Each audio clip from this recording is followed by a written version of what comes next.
Hello, this is Joe Pryor, the virtual real estate team in Oklahoma, and we represent Oklahoma City and Tulsa investors. People out of state are buying in those markets. And so this is another one of my Monday kind of, fireside chats, whatever you want to call, where I'm trying to deal with things that I think that are extremely important in real estate. And today, I want to focus on a thing called, do you think it's important that your state that you're investing in has income tax or no income tax? So a couple of states that we know about that have personal income tax returns that you have to do is Texas and Florida.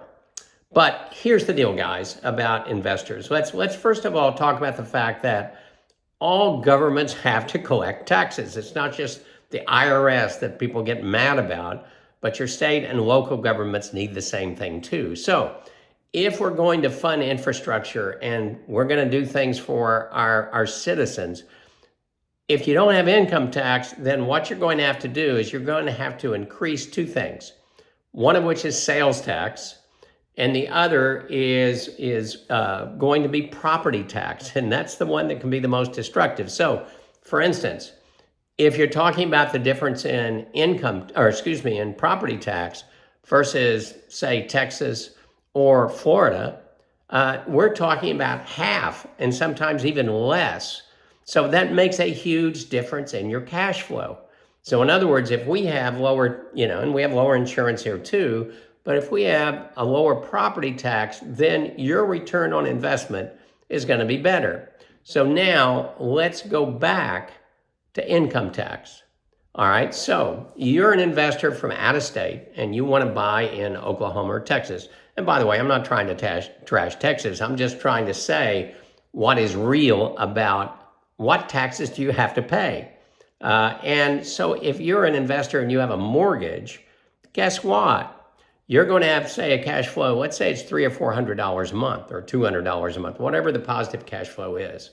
And then what happens is you get a 27.5 year deduction on the improvements. In other words, it's called a depreciation schedule. And improvements, also in terms of repairs, all those go on to this 27.5 years. So essentially, as long as you maintain a mortgage, you're probably never going to pay taxes. Those numbers, negative numbers, are higher. Even though you still have positive cash flow, to the IRS, you don't. They're giving you all these deductions, unlike any other investment you can do. So whether a state has income tax or not, absolutely is inconsequential. It should not make any difference whatsoever in terms of your investment. Now, if in those states that don't have income tax, if somehow they can give you a better return, well, that's what they have to do, because you're going to have more cash or more tenant paying in terms of rent in order to get that return on investment up enough to overcome that. So if we're talking about regular single family homes, I can tell you, I know what Texas does. And it's not that much difference than Oklahoma. And I do know that the insurance is higher. I also know that the property tax is much higher.